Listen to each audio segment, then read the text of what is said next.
Saya Marfelisa Siatullah sebagai moderator. Saya Fitria Nurhidayah sebagai pemateri 1. Saya Yomatul Nisa sebagai pemateri 2. Saya Media sebagai pemateri 3. Saya Ismail Diri sebagai pemateri keempat. Baik, saya serahkan kepada pemateri 1 untuk menjelaskan materinya. Bioteknologi lingkungan.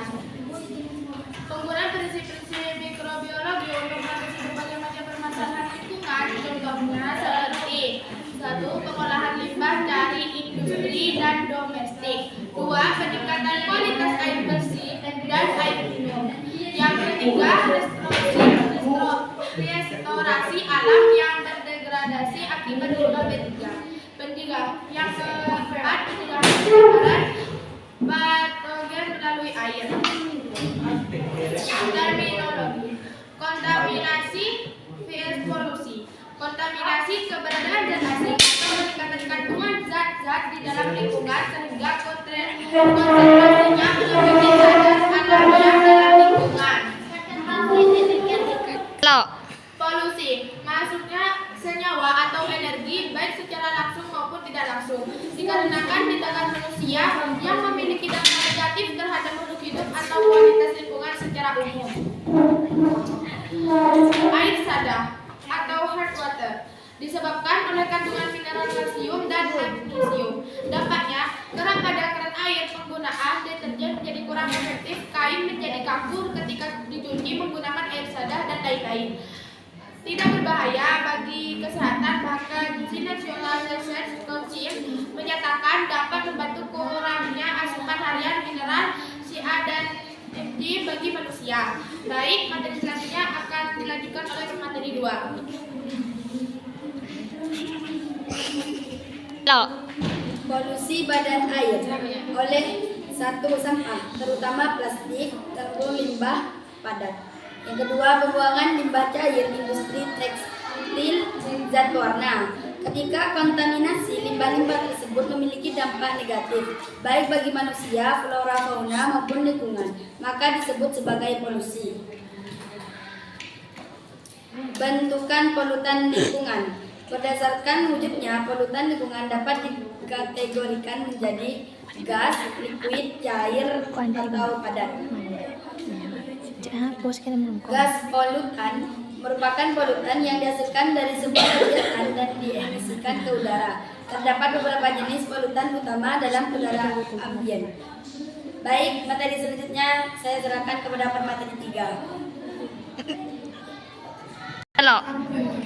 Polutan dalam bentuk limbah dari berbagai macam sumber dapat mengubah kualitas dan pencemaran dari yang mana pada akhirnya akan mencemari tanah atau solid.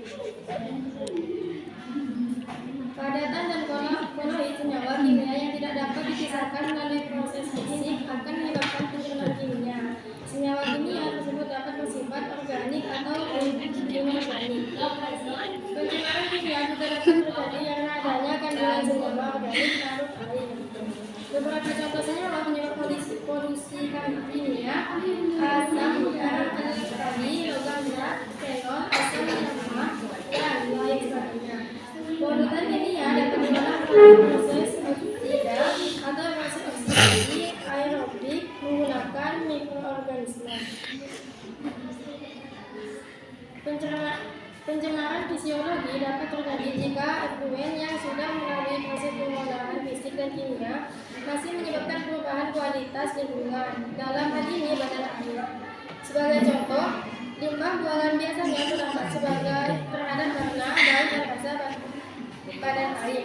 Misalnya kandungan klorofenon dalam kandungan ppm yang aman bagi kesehatan manusia tetap merubah rasa badan air, atau bahkan mempengaruhi rasa ikan yang hidup dalam air dengan kandungan klorofenon tersebut. Pencemaran fisiologi biasanya harus ditangani tidak hanya melalui proses pengolahan fisika dan kimia, namun juga proses biologi. Baik, saya serahkan Pencemaran biologi disebabkan oleh senyawa-senyawa organik yang tergantung dalam limbah cair atau padat. Senyawa organik tersebut akan dikomposisikan oleh mikroba yang ada di dalam udara, air, atau tanah. Proses dekomposisi ini memerlukan jumlah oksigen terlalu DO disolvent oksigen yang sangat besar yang mengakibatkan air atau tanah kekurangan oksigen.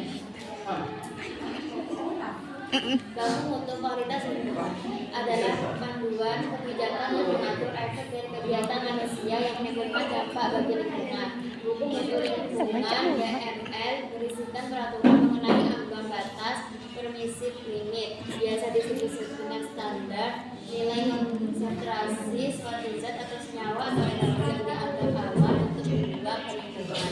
Beberapa faktor yang dipertimbangkan dalam menentukan mutu lingkungan, dampaknya terhadap kesehatan manusia, daya dukung lingkungan, dan nilai ambang batas, potensi dampak yang ditimbulkan keberadaan dan lainnya.